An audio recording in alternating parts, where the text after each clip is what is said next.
Բարև ձեզ, մեր պայքարն է եւ շարունակում ենք մեր զրույցների շարքը։ Մենք ըստ էության մեր խոսակցության ժամանակագրական հատվածը ավարտեցինք անցած անգամ, խոսեցինք երկու հաղորդում, խոսեցինք 2020 թվականի նոյեմբերի 9-ից եւ ավարտեցինք այդ թեման։ Ընդհանրապես ի սկզբանե, երբ որ ես ծրագրավորում էի այս շարքը, ես ենթադրում էի, որ մենք խոսենք նաեւ հետագա իրադարձությունների մասին, գոնե որոշ չափով կշարունակենք ժամանակագրական խոսակցությունը, որովհետև բնական է, պարզ է, բոլորս հասկանում ենք, որ այն ինչը որ հետևում է 2020 թվականի նոյեմբերի 9-ին, ինքը անմիջականորեն էլի մեր այդ մեծ թեմայի հետ, ռուս-թուրքական վանդակի հետ անմիջական առնչություն ունի, որովհետև հիշեցնեմ, որ այս շարքը մեր պայքարը սկսվել է ռուս-թուրքական վանդակից, որը այդ այսպես ասած պատմական մասն էր կամ ինչ որ վերաբերում էր անցյալի, սա վերաբերվում էր եւ վերաբերվում է այսինքն ներկային, բայց հիմա արդեն հասկանալի է, որ մենք այդ ծրագրով առաջ շարժվել չենք կարող, որտեղ էլի թեմաներ ունենք, որոնց մասին պետք է խոսենք, ավելի ամփոփիչ թեմաներ, ավելի ընդհանրացնող այսպես թեմաներ, ինչեւ որ տարվա վերջին ավարտենք ընդհանուր առմամբ, եւ 5 տարի է անցել 20 թվականից եւ եթե մենք փորձենք այդ 5 տարվա կամ գոնե այդ 5 տարվա մի մասի, ասենք չգիտեմ 2 տարվա կամ 3 տարվա իրադարձությունները շարունակենք խոսել մանրամասն հիմնավոր այնպես ինչպես մենք էս սովորենք այսպես ասած մեր զրույցներում, դա մեզ իհարկե ոչ մի ժամանակ չի երիքի եւ դա առանձին մի հատ բանի կվերածվի։ Դրա համար ելքը հետեւելն է։ Մի հատ զրույց կունենանք այս վերջին 5 տարիների մասին, բնականաբար ոչ թե մանրամասներով, այլ ուղղակի որպեսզի մենք կարողանանք տրամաբանությունը դեպքերի այսպես ասած ամփոփել կամ տրամաբանությունը վերհանել, որտեղ այդ 5 տարվա մեջ գիտեք շատ չհիշեցնեմ նույնիսկ ինչքան շատ բան է մեր գլխով անցել եւ հենց դա էլ ասենք ստիպում է մեզ, որ մենք շատ բաներ ուղղակի մոռանանք, ոչ թե դեպքերը նույնիսկ մոռանանք, այլ չհասնենք նույնիսկ մարսել հասկանալ թե ինչպես իրավիճակը զարգացավ եկավ հասավ այսօրվան, որպես մեր այս մեծ զրույցի կարևոր ամփոփիչ մասերից մեկը այդ հետգրությունը հիմա փորձենք անենք, հետո արդեն հաջորդ հաղորդումից կանցնենք առաջ։ Հիմա այսօր ինչքան կհասնենք, նույնիսկ եթե ինչ-որ բաներ այն ինչ որ ես պլանավորել եմ չհասցնենք, ուրեմն չենք հասցնի, որովհետև պետք է իսկականից գնանք առաջ։ Բայց այս մի խոսակցությունն էլ իհարկե կարևոր եմ համարում, ընդհանրապես խուսափել այս թեմայից հնարավոր չէ, վերջի 5 տարում վերջի ինչ տեղ ունեցավ, որպես հետևանք այն ամեն ինչի մասին խոսել ենք եւ կարևորը նաև մեծ թեմայի տեսակետից, թե ինչպիսի դինամիկա ունեցավ այս զարգացում ունեցավ այս ռուս-թուրքական վանդակը այս տարիների ընթացքում։ Շատ պայմանական, իհարկե շատ պայմանական, ցանկացած նման բաժանում պայմանական է, բայց որքան էլ պայմանական է, կարծում եմ նաև օգտակար է այսպես դասակարգելու համար մեր ուղեղների մեջ։ Շատ պայմանական 3 փուլի պետք է մենք ինձ թվում է բաժանենք այս վերջին 5 տարիները, 5 տարի է, բայց այդ 5 տարին շատ խիտ են։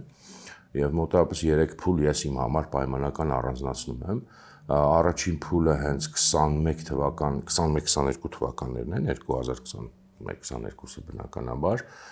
որը ես կկոչեի այսպես մաքուր ռուսական փուլ կամ ռուսական գերակայության փուլ, էլի ռուս-թուրքական վանդակ, բայց ռուսական գերակայությամբ։ 22-ից մոտավորապես 24-25-ը, որը որոշ չափով անցումային փուլ կարող ենք համարել եւ 25-ը արդեն այն ինչ որ մենք հիմա ապրում ենք, հատկապես 25-ի օգոստոսից սկսած կամ չգիտեմ 25-ի ամառվանից սկսած արդեն մենք լրիվ նոր փուլ ենք իմ գնահատմամբ մտնում, որը նոր է սկսվում, նոր է բացահայտվում, շատ կարևոր առանձնահատկություններ ունի։ Ես կկոչեի այդ ռուս-թուրքական վանդակի արդեն թուրքական գերակայությամբ փուլ։ Հիմա նաև ես գիտեք, եթե ով որ հետևում է, գիտի, որ այս բոլոր թեմաներից ես խոսել եմ այլ ֆորմատներով, ոչ այս ուրեմն ֆորմատում, այլ ֆորմատներով շատ եմ խոսել, հիմա էլ խոսում եմ, ըստ հնարավորության մեկնաբանում եմ, նաև այդ մյուս շարքը կա քաղաքական օրագիրը, որտեղ ես հենց ակտուալ, հիմնականում ակտուալ այսօրվա իրադարձություններին եմ անդրադառնում, դրա համար համարենք նաև, որ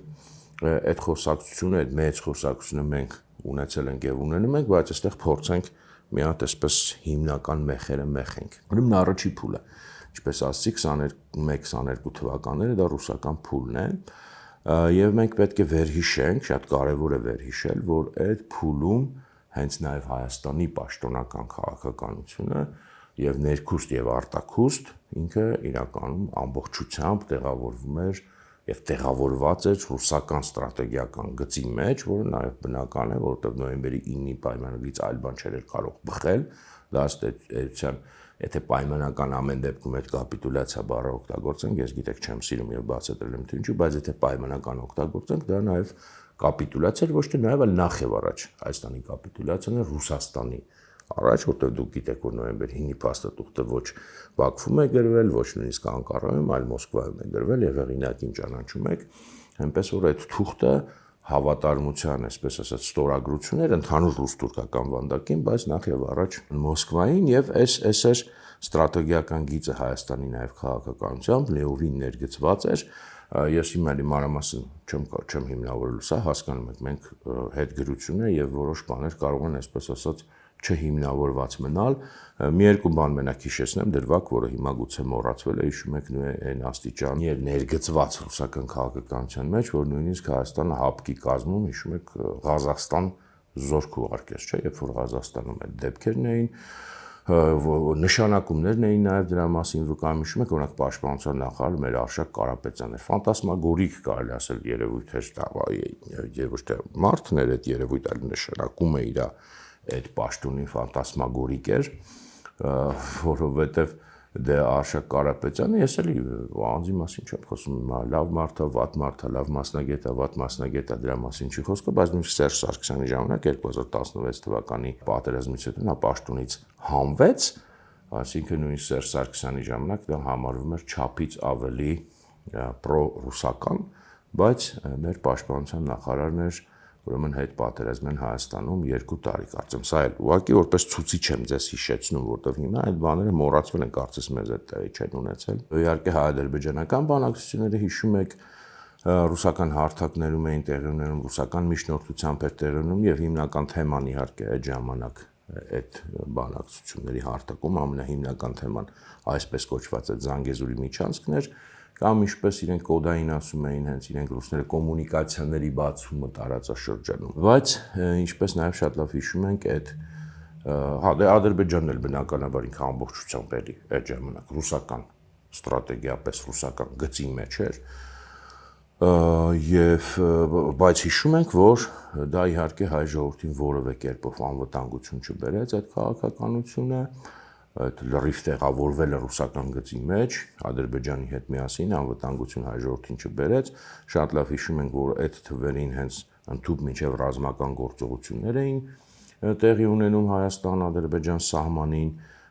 եւ 21 թվականի գարնանը հիշում եք այդ Սև լճի դեպքերը եւ հետո ինչ զիջումների դիմաց անընդհատ դրանք կանգնեցվում էին, դրանից հետո արդեն ընտրությունները 21 թվականի համեմատաբար հանգիստ անցան, 21 թվականի աշնանը նաեւ եղավ սրացում էլի սահմաններին եւ 22 թվականի սեպտեմբերին հիշում եք էլի նույնը կրկնվեց, արդեն Ջերմուկի Վարդենիսի այդ դիրքերը եւ այլ տեղերում դիրքեր վերցրեցին ուրեմն ադրբեջանցիները, այսինքն մենք տեսնում ենք, որ անվտանգություն դա չբերեց։ Եվ հետո շատ կարևոր է հիշել ու արդեն 22 թվականի սկզբին, փետրվարին, ուկրաինական պատերազմի սկիզբը, սա ես պատահական չեմ հիշատակում իհարկե եւ հենց այնպես ուղղակի ժամանակ լրացնելու համար չեմ ասում, ինչպես կարող եմ միգուցե թվալ, որովհետեւ ես անընդհատ ուզում եմ հիշեցնել, ես չգիտեմ որքանով մեր գիտակցության մեջ դա ամրապնդվել է ի վերջո, անընդհատ ուզում եմ հիշեցնել, որ սա առանցքային թեմա է։ Սա ոչ թե ինչ որ միտեղ տեղի ունեցող, թեկուզ մեզ հետաքրքրող, բայց մեզ հետ տենց անմիջապես չառնչվող, այլ անմիջապես այս մեր թեմայի հետ առնչվող թեմա է, ըստ էության ուկրաինական պատերազմը նույն պատերազմն է, նույն պատերազմի մյուս ճակատն է, այն պատերազմը, որը մենք ունեցանք եւ որի մեջ մեծ հաշվով մենք մինչեւ հիմա էլ գտնվում ենք, թեկուզ առանց ռազմական գործողությունների, մեկ այն գնահատականը չի փոխվում, բայց եթե նույնիսկ վերցնենք բուն ռազմական գործողությունները, սա նույն երկու տարբեր պատերազմ չեն, Արցախի պատերազմը կամ ինչպես ես եմ սիրում ասել, անկախության պատերազմը 20 թվականի եւ ուկրաինական պատերազմը, որ նույնպես անկախության պատերազմ է, այլ ոչ թե իհարկե Դոնբասի պատերազմ, տարածքային պատերազմ, սա միևնույն պատերազմի երկու տարբեր ճակատներ են, այլ ոչ թե տարբեր տրամաբանություն են, որովհետեւ հիմքում նույն ռուսական քաղաքականությունն է, ռուսական կայսրության վերականգնման քաղաքականությունն է, մեկը դեպի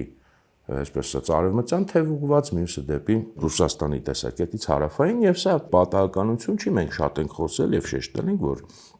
սա ճիշտ եւ ճիշտ կրկնում է էլի մեր այն խոսակցությունը 1920-21 թվականների մասին, երբ որ նույնպես երկու այդ ճակատով էր բոլշևիկյան Ռուսաստանը, բայց փաստացի փորձում էր վերականգնել ռուսական կայսրությունը, եւ այն ժամանակ նույնպես կար լեհական եւ ուկրաինական ճակատներ, եւ կար կովկասյան ճակատ, եւ երկուսը փոխկապակցված են, եւ առաջնայինը իհարկե էլի արևմտյանն էր, այսինքն լեհական ուկրաինականը, եւ դրանում զարգացումներից կախված այստեղ ռուս բոլշևիկները կամ ակտիվանում էին, կամ ժամանակավորապես պասիվանում էին, նույնը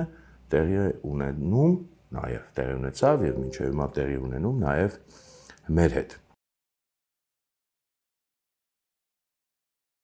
Բոլորդ հիշում եք, երբ որ ուկրաինական պատերազմը սկսվեց, ոչ միայն ռուսները եւ արևմտյան փորձագետները եւ բոլորը եւ առավել եւս հայ իմաստունները համարում են, որ դա մի քանի օրվա հարց է, լավ մի շաբաթվա հարց է, լավ քարը պայթի տրակի մի ամսվա հարց է, Հայաստանում ընդհանրապես մի հոգի իսկ չկար, որ այլ կերպ էր համարում բնականաբար, որ շատ արագ Ուկրաինայի հարցերը լուծելու են ռուսներն էլ էին իհարկե այդպես համարում, ես պետք է հիշել, որտեղ հետո իրանք փորձել են դա հերքել, հիմա էլ փորձում են կամ ռուսամետներ, բայց իհարկե մենք բոլորս հիշում ենք, որ լրիվ հակառակն էր եւ ենթադրվում էր հենց նույն Ռուսաստանի կողմից, որ արդեն երբ որ այդ հարցն է լուծվի, Ուկրաինայի հարցը լուծվի, այստեղ էլ նույնպես վերջնական արդեն հարցի լուծումը պետք է լիներ, այսինքն տարբեր ինտեգրացիոն պրոյեկտներ, չգիտեմ, միութենական պետություն եւ կամ այլ ինչ-որ ֆորմատներ, եւ որ դա այդպես է, այսինքն որ սա ուղղակի օդի մեջ ենթադրություն չի, դրա հաստատումն էլ մենք ունենք, եթե հիշեք, Հայաստանում միութենական պետության մասին խոսակցությունները, այսպես հրապարակ նետվեցին անմիջապես հենց 2022-ի մարտին, այսինքն երբ որ ռուսները պլանավորում էին, որ հեսա փետրվարին մտանք Ուկրաինա, դե մարտ-ապրիլ հարցերը կլուծենք, այստեղ արդեն պետք է հողը նախապատրաստել, որ հաջորդ քայլը որն է, հաջորդ քայլը արդեն Հարավային Կովկասում է, եւ պատահական չի, որ հենց այդ ժամանակ ակտիվացան եւ տարբեր գործիչներ, մի քանիսին ես եմ մենակ հիշում, 2-3, քանիսին էլ դուք կհիշեք, հիշում եք, անունները հիմա էլի չեմ ուզում տամ, միգուցե նաև հասկանաք ինչ պատճառով չեմ տալիս, բայց շատ լավ հիշում եք այդ անունները, սկսեցին այս միութենական պետության թեման ուրեմն գցել հրապարակային դաշտորակարգ եւ հետո հիշում եք, որ նույնքան էլ այսպես ասած անսպասելի այդ թեման մարեց։ Իհարկե ինքը ինչ որ միտեղ էլի մեկ միտեղից դուրս է գալիս եւ այլն, բայց այսպես հիմնական օրակարգ չի մցվում, բայց շատ կարևոր է հիշել, որ 22 թվականի մարտին հատկապես ինքը այսպես շատ ակտիվ մցվեց մեր օրակարգ ուկրաինական պատերազմի սկզբին զուգահեռ եւ ել եմ ասում բնականաբար սա պատահականություն չի, որտեղ հենց դա էր ինչ որ պլանավորվում էր, այսինքն վերջնական լուծումը հարցի դա էր լինելու։ Նաեւ հիշենք, որ Ուկրաինայի պատերազմը անմիջապես սկսվելուց առաջ, բառացիոն 2 օր առաջ, փետրվարի 22-ին, նույն 22 թվականի կնքվեց նաև այդ Ռուսաստանի եւ Ադրբեջանի միջև, ուրեմն այդ դաշնակցային հռչակագիրը, որը նույնպես այս տրամաբանության մեջ էր, այսինքն նախապատրաստում էր Ուկրաինայի արագ գրավումից հետո եւ ռուսական ազդեցության ոլորտ վերադասնելուց հետո սա պլանավորում էր Հարավային Կովկասում վերջնական ուրեմն լուծումը հարցի ըստ ռուսական նախագծի։ Բայց իհարկե դա չեղավ, գիտենք որ չեղավ, որովհետև Ուկրաինա պետությունը բավականաչափ դիմադրողականություն կարողացավ ցույց տալ եւ դա հնարավորություն տվեց նաեւ այստեղի մեր շատ մեծ խոսացողների, որոնք անկախությունից են խոսում, բայց պայքարի գաղափարը ըստ էության հերքում են եւ բնականաբար եթե իրական պայքարի հարց տրվեր անկախության համար իրենք անմիջապես հանձնվելու են եւ անմիջապես դառնալու են միութենական պետության քաղաքացի, բայց քանի որ ուկրաինական պետությունը դիմադրեց, ուկրաինացի ժողովուրդը իր պետության առաջնորդությամբ, ես ուզում եմ շեշտեմ, որովհետեւ մեր ժողովուրդն էլ դիմադրողականություն ունի, բայց մեր ժողովուրդը առաջնորդում չունեցավ, բայց ուկրաինական ժողովուրդը առաջնորդում ունեցավ եւ դիմադրեց եւ վիժեցրեց այդ բոլոր ծրագրերը, այստեղ է լիքը մարդ օթից հնարավորություն ունի խոսալ անկախությունից, չնայած ինքը անկախության հետ կապ չունի, որովհետեւ անկախություն առանց պայքարի չի լինում եւ բնականաբար մենք էլ կարողացանք խուսափել հենց միայն դրա շնորհիվ, այսինքն ոչ թե ինչ որ հրաշքի շնորհիվ, ոչ թե որովհետեւ չգիտեմ ինչ որ ճկուն դիվանագիտություն արեցինք, եսի ինչ մանևրներ արեցինք, այլ շատ པարզ, որովհետեւ Ուկրաինայում մինչեւ հիմա մարդիկ կռվում են, դիմադրում են, զոհվում են ցավոք սրտի, արյուն է հեղվում եւ ուկրաինացի ժողովրդի այս պայքարը թույլ է տալիս նաև մեզ պահպանել մեր անկախության մնացորդները, այն ֆորմալ ինչ որ մենք ունենք մեր անկախությունից, թույլ է տալիս մեզ պահպանել եւ թույլ է տալիս ընդհանրապես մեզ հիմա այստեղ խոսել եւ նույնիսկ նկարահանել այս ծրագիրը։ Հիմքը այդտեղ է, հիմքը էլի մարդկանց պայքարն է, սա մենք պետք է շատ հստակ գիտակցենք եւ չյենթադրենք այլ ինչ որ բաներ։ Սա է, միակ հիմքն է սա։ Ուրիշ հիմք չկա իրականում։ Եվ այդտեղ էլ իդեպ սա ճիշտ է, մեր խոսակցությունը մի քիչ կարող է շեղում, բայց որտեւ այդ թեզն էլ կա, չէ, բա որովհետեւ Ուկրաինային օգնեցին, որովհետեւ Ուկրաինան մեծ էր, չգիտեմ ինչ որ բաներ են խոսում։ Նախ Ուկրաինային չօգնեցին, Ուկրաինային սկսեցին օգնել են շատ դանդաղ եւ խոսել եմ դրա մասին նաեւ այս ոչ այս ֆորմատում, որ այդ դանդաղումը բերեց նաեւ անհաջողություններին եւ ուկրաինական ուրեմն դիմադրության շատ անհաջողությունների բերեց եւ որ ուկրաինացիները իրենց ուժերով էին կռվում, իրենք ավելի մեծ հաջողությունների էին հասնում, բայց սա առանձին խոսակցություն է։ Ուկրաինան սկզբում կռվեց, հետո սկսեցին իրեն ռեալ օգնել, որտեղ երբ որ Ուկրաինան կռիվը սկսվում էր, ինքը ուներ արևմտյան զենքերից տրամադրված մենակ ջավելինները, որոնք հակատանքային զենքեր են եւ ըստ էության պարտիզանական կռվի տրամաբանության մեջ են, այսինքն դա ենթադրում էր, որ ուկրաինացիք անտառներում ծրվեն անտառներ եւ այնտեղ ուղղակի ռուսական տանկերը խոսեն, բայց այն մնացած զենքերը, ընդհանուր հետո մինչև զրահատեխնիկա, հետո ինքնաթիռներ եւ այլն հիշում եք ինչքան երկար process էր դա սկսեց գալ ուկրաինական դիմադրության զուգահեռ, երբ որ տեսան, որ դա հնարավոր է եւ սկսեցին արդեն Ուկրաինային ընկալել որպես դիմադրող միավոր եւ Ուկրաինայում էլ էսել ասեմ մոաստեմ առաջ ի սկզբանե եթե դուք պատկերացնում եք որ ամբողջ զինված ուժերը մեկի պես կանգնեցին ու սկսեցին կռվել, ոչ այդպես չի եղել է քաոս, եղել է խուճապ, ամբողջ մեծ զինվորական ուրեմն ստորաբաժանումներ պարզապես լքել են մարտի դաշտը, այդպես է եղել։ Եվ նույն Կիևի ճակատում եւ առաջի այդ հարվածները այնտեղ շատ անգամ ուղղակի ասենք տեղի կամավորականներն են գրել, գաղափարական ավելի մարդիկ են կարողացել կամ առանձին ուրեմն սպաներ, առանձին ստորաբաժանումներ այդ առաջի հարվածը, առաջի դիմադրությունը կարողացել են իրենց օրինակով ցույց տալ եւ հետո արդեն այդ լքումը, խուճապը այդ օրինակով արդեն սկսել է վերանալ եւ պետությունն էլ իր կամքը դիմադրության ամենակարևորը պահել է։ Եթե նայենք օրինակ Ուկրաինայի հարավում ռուսները ասենց հալած կարակի պես անցան մինչև Խերսոն հասան առանց որևէ դիմադրության։ Կիևի ճակատում մի քիչ ուրիշ եղավ, բայց այնտեղ էլ լուրջ ասել էին արդեն Կիևի մոտ էին մարտերը, հասկանում եք։ Այս ամեն ինչը մենք պետք է հաշվի առնենք, երբ որ հայոց իմաստունները մեզ պատմում են եւ պատմելու են հեքիաթներ նրա մասին, որ մենք չէինք կարող ուկրաինացի կարող էին որովհետեւ ոչ հիմքում էլի սա մեր աչքի առաջ է տեղի ունեցել, սա էլ 1920 թվականին տեղի չունեցել եւ ինքներս մեզ չպետք է խաբենք։ Գոնե adekvat հասկացող մարդկանց ովեն մյուսների վրա ես տենց ուրիշ չունեմ, որ սկզբում դիմադրություն, սկզբում կամք, սկզբում առաջնորդում եւ հետո օգնություն եւ հետո մնացած բոլոր արդյունքները։ Ինչևէ ուկրաինական այս պատերազմը իհարկե փոխեց իրավիճակ եւ այն ինչ որ նախատեսվում էր, այդ դա տեղի չունեցավ, որն է մենք դեռ չգիտենք ինչ տեղի կունենա, որտեղ ուկրաինական պատերազմը դեռ չի ավարտվել եւ արդյունքը դեռ հայտնի չի, բայց համենայն դեպս իրավիճակ փոխեց եւ մենք պետք է սա հիշենք, որ իրավիճակը փոխվեց հենց այս պատճառով, ոչ թե այլ ինչ որ այլ պատճառ չկար։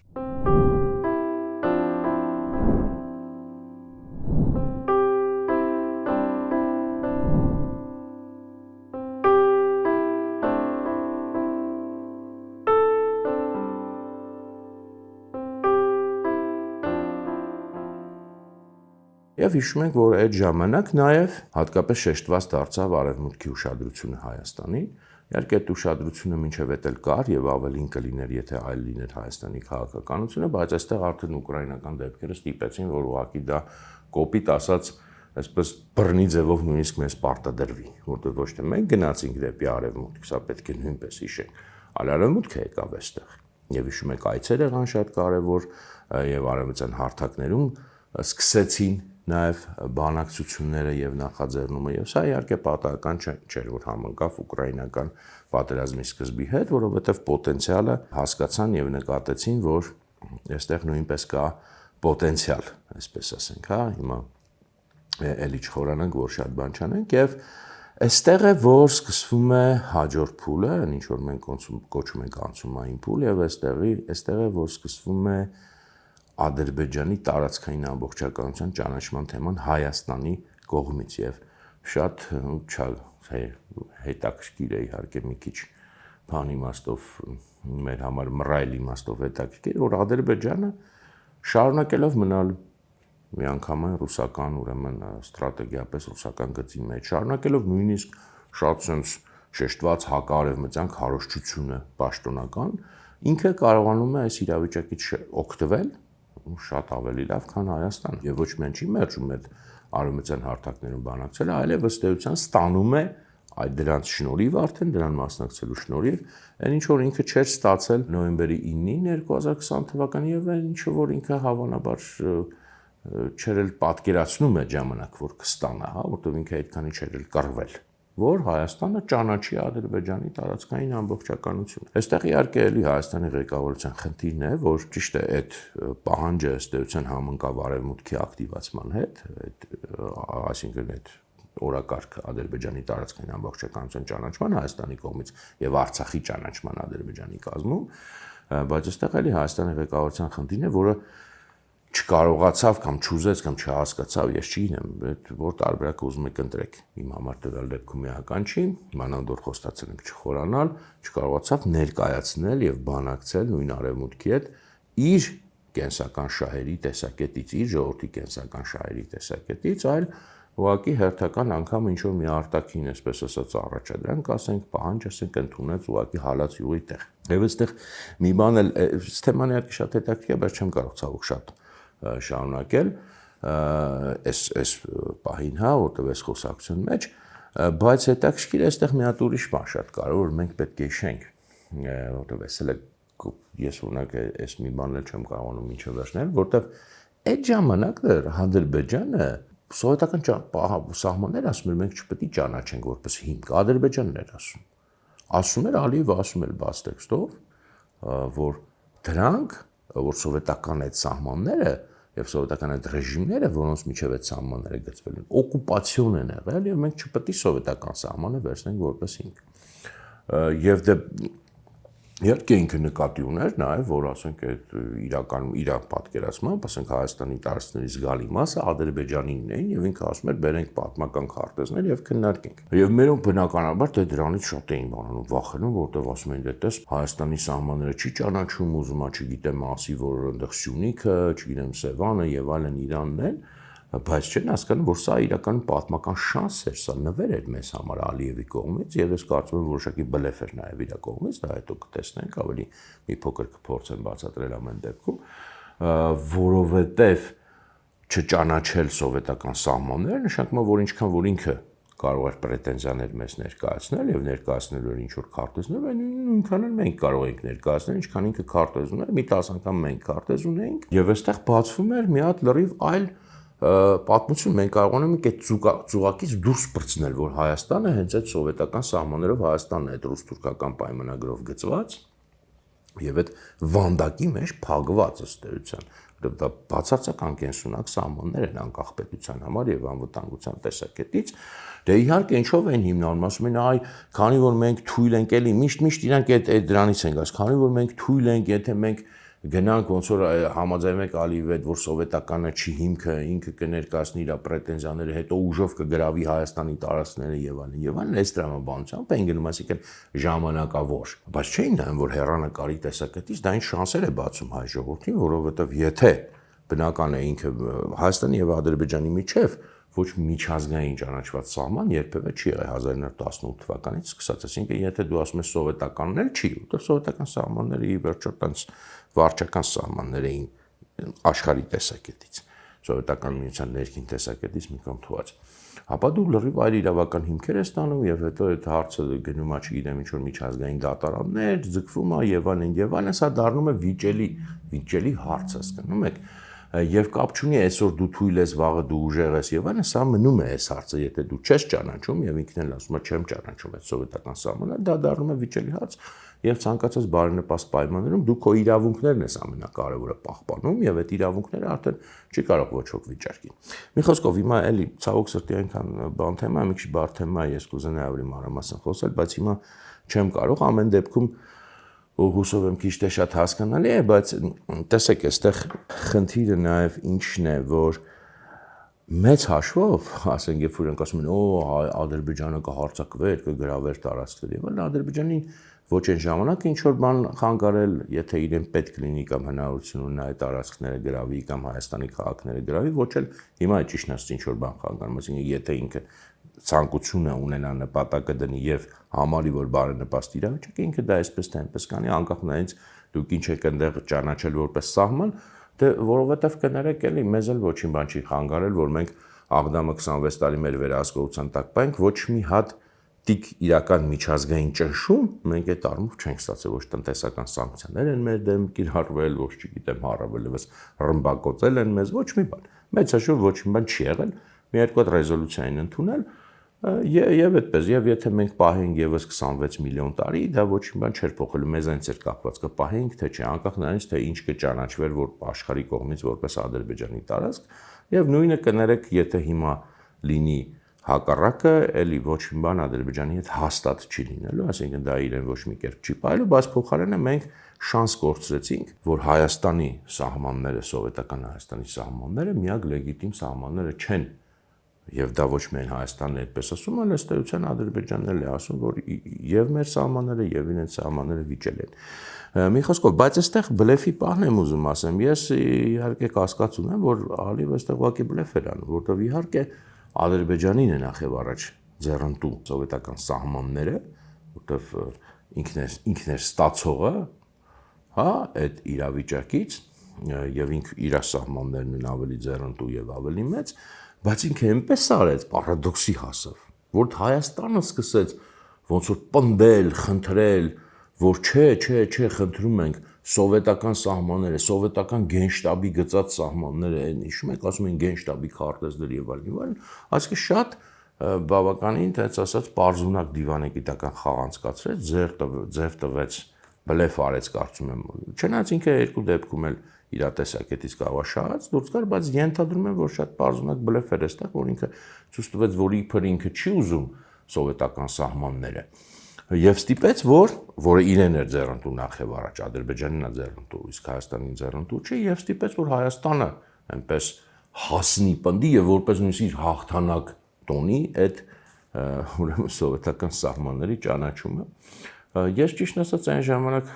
փորձել եմ ինչ-որ ձևի այս տեսակետը հասցնել, այդ ժամանակ դեռ որոշակի բաներ, կանալներ պահպանվում էին շփման, բայց իհարկե ապարդյուն դե որովհետև դե հասկանալի է, որ իշխող խմբի մեջ տրամադրությունը մանավանդ այդ, այսպես ասած, չգիտեմ, ոնց կոչեմ դա, հա, մեղմ ձևով այն վախից հետո, որ իրենք ապրել են, իհարկե իրենց մեջ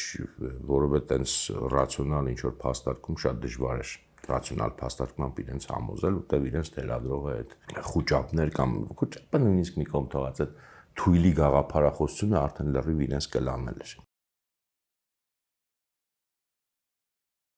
Արագ անցնենք առաջ, այստեղ իհարկե շատ էլ հետաքրքիր բաներ կան, որ կարելի էր խոսալ, բայց արդեն հիշում եք 23 թիվը եկավ, երբ որ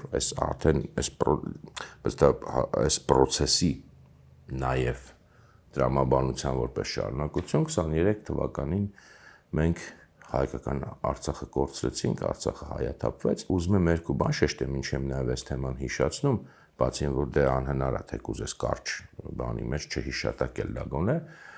Իհարկե իրականում ես միշտ սա ասել եմ եւ ասել եմ եւ պետք է սա էլ միշտ գիտակցենք, իրականում Արցախը մենք 20 նոյեմբերին ենք կորցրել։ Այդ 23-ին արդեն ուղղակի,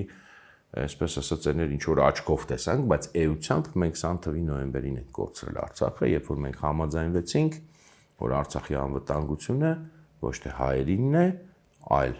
օտար պետությանն է, եւ երբ որ ըստ էության մենք մեր սուբյեկտությունից հրաժարվեցինք եւ տվեցինք մեր բախտը ուղղակի օտարների բախտին, որտեղ մենք տվեցինք Արցախը 20 նոյեմբերին, տվեցինք ռուսներին։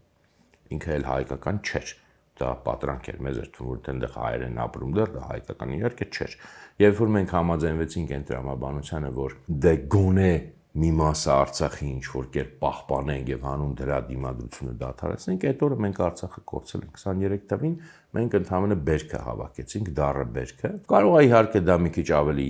ուշ տեղի ունենալ, ինչ որ տեղի ունեցավ սեպտեմբերին 23 թվականին, որտեղ այս դեպքերը, որոնց մասին խոսացի, 22 թվականին, դրանք իհարկե արագացրեցին Արցախի անկումը, բայց դա ամեն դեպքում չի փոխում տրամաբանությունը տեղի ունեցավ 23 թվականին, կարող էր տեղի ունենալ, չգիտեմ, 25 թվականին նույն, կարող էր տեղի ունենալ 35 թվականին, էական չի, բայց տրամաբանությունը սա էր Արցախը մենք գործել ենք 20 թվականի նոյեմբերի 9-ին, ոչ թե 23 թվականի սեպտեմբերին, բայց իհարկե վերջնական այդ ամրագրումը, փաստագրումը արդեն 23 թվականի սեպտեմբերին էր եւ այստեղ մի կարևոր բան էլ կա, որ ես միշտ առիթը բաց չեմ թողնում խոսալու, որտեղ ես էլ պետք է ամրացվի մեր գիտակցության մեջ, քանի որ իրար վրա են չէ գցում, այնտեղ ասում են այդ ցախ Հայաստանի իշխանությունը ծախեց, այստեղից ասում են չէ, ցա Արցախի ղեկավարությունը արեց, ուստեղի ընդդիմությունը, իրական բոլորը միասին հայցին։ Ես դեռ չեմ խոսում արտաքին ուժերի մասին, բնական որ արտաքին ուժերի բանն էլ է բարձր, նույն ռուսական խաղաղապահ զորքը, ավելորդ անգամ չհիշեցնենք, թե ինչպես իր դերը կատարեց, ինչպես պաշտպանեց հայերին հարձակումից, ինչպես խաղաղություն պահեց, ապահովեց հեգնական իմաստով, իհարկե դառը հումորի իմաստով, չեմ էլ ուզում նույնիսկ ավելորդ անգամ դրա մասին խոսեմ, բայց շատ կարևոր է մենք հիշենք, որ Արցախը վերջնականապես վերացրեցին աշխարհի քարտեզից եւ հայկական Արցախը, այսինքն Արցախը հայաթափեցին, երկուսը միասին են իրար մեղադրող ներքին կողմեր, իրենք երկուսը միասին բոլորով միասին դա արեցին եւ ոչ միայն Արցախի այդ ղեկավարությունը վերջի, այլև նաեւ Հայաստանի ղեկավարությունը դրան ամբողջությամբ մասնակցել է եւ ես մի բան եմ ուզում հիշեցնեմ, էլի որը միշտ հիշեցնում եմ, ուրեմն 23 թվականի սեպտեմբերի սկզբին ոչ թե միայն Արցախի սահմանին, այլև ամբողջ Հայաստան-Ադրբեջան սահմանին շատ լարվել էր իրավիճակը, հերթական անգամ լարված իրավիճակ էր, որ նախ կուտակումներ էին, անզեն աչքով տեսանելի, բոլորը դրա մասին խոսում էին, բոլորը օրորի սպասում էին ռազմական գործողությունների սկզբին, դա բան չէր, տագնապ չէր, դա իրականություն էր, եւ դա հաստատվում էր նրանով, որ Ադրբեջանից գալիս էին համապատասխան քաղաքական հայտարարություններ, այնպիսի հայտարարություններ, որոնք լինում են ռազմական գործողությունների սկզբից առաջ, եւ Ադրբեջանի, ընդ որ Հայաստանի հանդեպ, ոչ թե Արցախի, այլ Հայաստանի։ Սա սեպտեմբերի առաջի կեսն է։ Սեպտեմբերի 1-ից մոտավորապես պայմանական ասենք մինչև չգիտեմ 13-ը 15-ը հիմա թվերով չեմ հիշում։ Եվ Ադրբեջանի արտաքին գործերի նախարարությունը շատ ծավալուն հայտարարություն տարածեց, որով մեղադրում էր Հայաստանին, այնպիսի մեղադրանքներ ներկայացնում, որոնք ելի եմ ասում պատերազմներից առաջ են, 20 թվականի պատերազմից առաջ եղել եւ մնացած այլ պաշտոնական բաներով եւ քարոզչություններ միացած ակնհայտ էր, որ օրերի հարց է ռազմական գործողությունների սկիզբը եւ արդեն մարդիկ նաեւ դրան պատրաստվում էին, գիտեին նաեւ զինվորականները եւ այլն, դա չեղավ։ Բայց եղավ Արցախի նկատմամբ։ Ինչ եղավ ուրեմն այդ օրերին։ Այդ օրերին արդեն էլի այդ տագնապի արդեն օրերին, երբ որ ակնհայտ էր այդ մթնոլորտը, պատերազմի ռազմական գործողությունների սկսվելու Նիկոլ Փաշինյանը մեկ օրում կարծեմ մի քանի միջազգային, այսպես ասած, առաջնորդների զանգեց, չեմ հիշում, այլ Գերմանիայի, այլ Ֆրանսիայի, այլ Ամերիկայի Միացյալ Նահանգներ, բոլորին կարծեմ նույնիսկ մի օրում զանգեց եւ ակնհայտ էր, որ դա այդ տագնապի դրսևորումն է, ակնհայտ է, որ դա այն վերջի ճիքներ մի բան անելու, որ պատերազմ չսկսվի, որ խուսափի ռազմական գործողություններից եւ բոլորում պաշտոնական հաղորդագրություններում հիմա այս բառացի չեմ հիշում շեշտում էր, որ ինքը պատրաստ է ցանկացած թեմայի շուրջ Ալիևի հետ խոսալ, այսինքն ինքը խնդրում էր, որ միջնորդեն, որ խոսակ, որ կռիվ չսկսվի։ Հա, եւ դրա զուգահեռ իհարկե ամբողջ հայկական քաղաքական էլիտան ինքը իր գլխավոր թեման եւ օրակարգը Երևանի այդ ուրեմն ընտրություններն էին եւ մեզ էլ հիշում եմ գալիս համոզում էին մարտական եղբայրություն, որ ինչու դուք չեք մասնակցում ընտրություններին եւ այնինքն Արցախի կորուստին վերջնական մնացել էր ոչ թե 5 պակաս, այլ 1 րոպե պակաս, բայց գլխավոր թեման Երևանի ընտրություններն եւ ոչ ոք չէր չկանխատեսեց, չասեց ինչ է տեղի ունենում, ինչ ընտրություններ, տեսեք ինչ է տեղի ունենում, ինչ Երևանի ընտրություններ եւ ինչ եք անելու դուք այդ ձեր Երևանի ընտրություններով չեմ Նիկոլին հաղթելու եք, հաղթեցին, տեսան իրենց դարդուցավը էդ էր եւ բնական որ իշխանության դարդուցավներից մեկը կարևոր նաեւ էդ էր եւ ուրեմն այդ զանգերը ոչ իմանի չբերեցի վերադառնալով այդ զանգերին, բայց եղավ ուրիշ մի հատ հեռախոսային խոսակցություն Փաշինյանի եւ Էրդողանի հեռախոսային խոսակցությունը, սա ես ինչ եմ անդադ հիշացնում, որտեվ ոչ ոք սրա մասին չի խոսում եւ կան թեմաներ, չէ՞, ոչ ոք չի խոսում, բոլորը sense իբր չի եղել նման բան։ Եվ ինչ-որ ուրիշ բաներ են պատմում, բայց էս է եղել, սեպտեմբերի կեսերն էին, եղավ մի հատ Էրդողանի հայտարարություն և դրանից հետո եղավ իրենց հեռախոսազրույցը, արդեն այս զանգերից հետո, որոնք ոչ մի արդյունքի չբերեցին, լարվածությունը չիջավ։ Եվ Էրդողան Փաշինյան խոսակցությունից հետո, որի մասին շատ սուղ պաշտոնական հաղորդագրություն տվեցին, ոչինչ բան չասող բնականաբար, լարվածությունը իջավ։ Լարվածությունը ակնհայտորեն իջավ եւ սահմաններում իջավ լարվածությունը այդ կուտակումները եւ քաղաքական հայտարարությունները Ադրբեջանի ուրեմն տոնը իջացրեցին եւ քարոզությունը տոնը իջացրեց եւ չսկսվեցին այդ ռազմական գործողությունները, որոնք պետք է սկսվեն։ Ես իհարկե հիմա այսպես պնդում եմ, ես չունեմ որևէ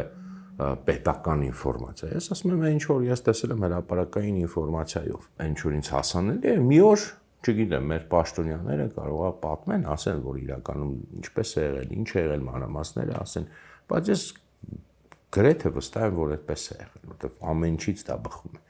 Հնարավոր չի դա շփոթել ռազմական գործողությունների անմիջական, ասենց ասած, սկզբի վտանգը ինչ որ այլ բանի հետ։ Եթե արդեն նման փորձ մանավանդ ունես, էլի, եւ լարվածությունը իջավ։ Եվ այն ժամանակ ես հիշում եմ խոսում էի իմ ընկերների հետ եւ ասում էին ինչ են խոսացել, ասում են դե կտեսնենք էլի հիմա դեպքերի զարգացումից կտեսնենք։ Եվ ինչ եղավ, Երևանի ընտրությունները բարով խերով ճակատների մեջ անցան սեպտեմբերի երբ 17-ներ, 18-ներ այդ ընտրությունները եւ մի երկու օր էլ թողեցին, որ այստեղ վայել են արդյունքները, ինչ որ հիշում եք ինչ թեմաների մեջ էին ով այդ կոալիցիա կազմի, այնտեղ չգիտեմ եւ այլն եւ այլն։ Եվ սկսվեց արդեն Արցախի գործողությունները, որոնք գիտեք ինչով ավարտվեցին եւ Հայաստանը բնականաբար դրա մեջ չմիջամտեց որևէ կերպով եւ ավելին իշխանական քարոզությունը ամենջան մեր որ մեզ ուզում են ներքաշեն պատերազմի մեջ, մեզ չէին ուզում ներքաշեն պատերազմի մեջ, եթե ուզենային կներքաշեին եւ պատրաստվում էին ներքաշել, բայց Էրդողան Փաշինյան խոսակցությունից հետո դա տեղի չունեցավ եւ այդ ժամանակ էր նաեւ հիշում եք, որ Նիկոլ Փաշինյանը հայտարարեց, որ էթնիկ զտումներ չեն եղել Արցախում, չնայած որ արտգործնախարարը Արադ Միրզոյանը եւ այդ ժամանակ հիշում եք մակում բաներ էին, չէ՞, տենց լսումներ էին Արցախի թեմայով եւ այնտեղ մեր արտգործնախարարությունը խոսում էր էթնիկ զտումներից եւ որ խոսում էր նրան ադրբեջանցին ասաց, բայց դու ինչ ես խոսում, քո վարչապետը ոնց որ ուրիշ բան է խոսում, դու չես լսում։ Եվ հիշում եք, որ ինչքան արագ տեղի ունեցավ այդ Արցախի անկումը, որ ըստ էության ձևական դիմադրություն ցուցաբերեցին, ոչ թե զինվորները ձևական չեն ցուցաբերել, բայց քաղաքական ղեկավարությունը։ Դե մի օր գոնե պետք է ինչ-որ մի բան բեմադրեին, որի պր դիմադրում է պետությունը, եւ հետո հաջորդ օրը ասին դե տեսակ դիմադրեցինք, չկարողացանք, ինչ անենք, ոչ չենք կոտորվելու ու այդ հանձնման ուրեմն բաները ստորագրեցին։ Եվ ինչն է այս ամեն ինչի իմաստը, ըստ էության մենք հիմա հասկանում ենք, թե մոտավորապես ինչ էին խոսել Փաշինյանն ու Էրդողանը, այսինքն պայմանավորվածությունը որն էր նախ, որ Երևանի ընտրությունները հանգիստ անցնեն, երկրորդ որ Հայաստանի դեմ ռազմական գործողություններ չեն սկսվելու, դրա դիմաց Հայաստանը բնականաբար ոչ մի կերպ չի միջամտելու, դրա դիմաց ուրեմն ասվելու է, որ էթնիկ զտումներ չկան, բնականաբար դա շատ պետք էր Ադրբեջանին եւ Թուրքիային եւ ամեն ինչ որպեսի հնարավորինս արագ լինի, որպեսի հանկարծ այդ ՄԱԿ-ի լսումներ եւ այլն ինչ որ բանի չվերածվեն, որպեսի ոչ միայն Հայաստանի ներսում, այլև դրսում ինչ որ մի բան չհասցնեն հասունացնել, որտեղ կարող էր այլ process լինել, եթե ձգվեր հանկարծ, օրինակ ասենք Արցախը մի 10 օր դիմադրեր, կամ Հայաստանից ինչ որ մի այլ դիրքորոշում լիներ, թեկուզ ոչ ռազմական իմաստով, բայց ավելի կոշտ դիրքորոշում լիներ, աջակցություն լիներ ինչ որ ձևի, բնականաբար process-ը մի քիչ ավելի կերկար, ես չեմ ասում Արցախը հաղթեր այդ իրավիճակում պատերազմը Ադրբեջանի հետ, բայց այդտեղ այդ ձևի հաղթանակի խնդիր դրված չէր։ Մի քանի օր ավել դիմադրություն, 10 օր, մի շաբաթ եւ չգիտենք ինչ միջազգային ռեակցիաներ կլինեին, ինչ կլիներ Հայաստանում եւ այլն, բնականաբար չմտածեք, որ իրանք ամեն ինչում արխային են, իրանք են շատ բաներից, որտեղ process-ներից մտահոգ էին։ Եվ այստեղ իրանք այդ երաշխիքները ստացան երկուստեք, մեկը ստացավ երաշխիքներ իր մասով եւ համապատասխան երաշխիքներ նաեւ տվեց իրենց համար եւ այս process-ը բոլորով միասին շատ այսպես չակերտավոր ասած սիրուն կերպով լուծեցին, որպեսզի հանկարծ ինչ որ այսպես ասած էրորներ չտալա, բոլորը ամեն ինչ sense ապահովագրված ճիշտ ձևով ընթանա։ Եվ հետո դե չէին էլ թաքցնում այստեղ, չէ, իրենց ուրախությունը այն ժամանակ դեռ, ով այն նախկին Բարգավաճը, որ հիմա ԿՊ-ա դարձել նախարարն է, իրանց ինչն է, թե հիմա չհիշում եմ ինչ պաշտոն ունի, Պապոյան ոնց որ ասեց թե մեր Հայաստանի իսկական անկախությունը այն ժամանակ դեռ ասաց, հիմա իրանք դա հանգիստ արխային ասում են, այն ժամանակ դա դեռ բաներ հնչում, իրենք չէին թաքցնում, որ իրենք դրանից ուրախ են։ Ես ասացի, որ ինչքան կհասնենք, ես պիտի խոսայի նաև 24 թվի, այսպես կոչված սահմանազատումից, պիտի խոսայի նաև օգոստոսի 8-ը 25 թվի գնահատական տեղ, բայց արդեն չեմ ասի։ Այստեղ կանգ կառնենք, այս անցումային փուլը, որ ասացինք 22-24-25 թվականներն են, ի վերջո գալիս է, եւ որ այս Էրդողանի Փաշինյան խոսակցությունը շատ կարեւոր է, որտեղ այս անցումային փուլի շատ կարեւոր ուրեմն կետերից մեկն է, ի վերջո գալիս հասնում է այն փուլին, որի մեջ հիմա մենք ենք մտնում, դա արդեն պայմանական ասած ոչ թե նոյեմբերի 9-ի, այլ օգոստոսի 8-ի փուլն է, եւ այդ փուլը ըստ էության արտաքուստ թվացial արևմտյան է, բայց իրականում ինքը ավելի շատ իր էությամբ թուրքական փուլ է, որտեղ այն առաջի փուլը ասենք ռուսական է, հիմա ավելի շատ դա թուրքական փուլ է, եւ ելի հիշենք նաեւ թե ինչպես սկսվեց այս օգոստոսի 8-ի պայմանագիրը, որ Ամերիկայում կնքվեց, բայց ինքը սկսվեց ելի Փաշինյան-Էրդողան շփումից, սկսվեց նրանից, որ Փաշինյանի այցից Թուրքիա, եւ հետո հիշում եք եղավ այդ արտահոսքը, որ լինելու է պայմանագիր եւ լինելու է, այսպես ասած, ամերիկյան արդեն բանով միջանց, դա Թուրքիայից եկավ այդ արտահոսքը, եւ Թուրքիայում Ամերիկայի միացյալ դեսպանատնից նաեւ եղավ, եւ հետո ստեղ սկսեցին հերքել, խառնեցին իրար եւ այլն, բայց ի վերջո գնացին կնքեցին, ես ինչի համար եմ ասում, որ մենք իմանանք, որտեղից են ակունքները գալիս, եւ էլի շատ կարեւոր բաներ կան, բայց դրանք էլ եմ ասում, ես արդեն այն մյուս իմ ֆորմատներում խոսում եմ, էլի կուզենա այստեղ կարեւոր բաներ կան ասելու, բայց չեմ ասի արդեն։ Ավարտեցինք, վերջ ժամանակագրությունը ավարտեցինք, ինչքան հասցրեցինք, մնացածը նորություն կրկնում, կարող եք նայել իմ մյուս ֆորմատներում, մենք հիմա հաջորդիվ կանցնենք արդեն մեր ընդհանրացնող շատ կարևոր թեմաներին, մենք պետք է ամեն դեպքում փորձենք որքան հնարավոր է մի անգամ եւս իմաստավորել ընդհանրացնել Ղարաբաղյան հարց կոչվածը, որտեղ շատ ավելի մեծ է, քան մենք պատկերացնում ենք, որտեղ դրա շատ կարևոր աղավաղումներ եղան, ինչ որ չափով կփորձենք Ղարաբաղյան շարժմանը անդրադառնանք, էլի կարճ ամփոփիչ, բայց կարևոր է այս մեր բոլոր թեմաների մեջ, եւ էլի կամ բաներ, որոնցից ես կուզենամ խոսամ, կուզենամ նաեւ փորձենք նաեւ վերջում խոսալ ամեն դեպքում այս մեր ամբողջ խոսակցություններից բխող ելքերից, ինչ ելքեր կան, կփորձենք դա էլ գոնե ամենաընդհանուր գծերով խոսալ։ Այսօր այսքանն է, շնորհակալություն ուշադրության համար, կներեք, որ այսպես ասած մի քիչ կիսատ խոսակցություն ստացվեց, բայց հուսամ դուք եք համաձայն, որ կարևոր ու հետաքրքիր է ամեն ինչը ոչ միայն վերհիշել, այսինքն դասակարգել փուլերով եւ կարևոր դրվագներով։ Կհանդիպենք մյուս անգամ։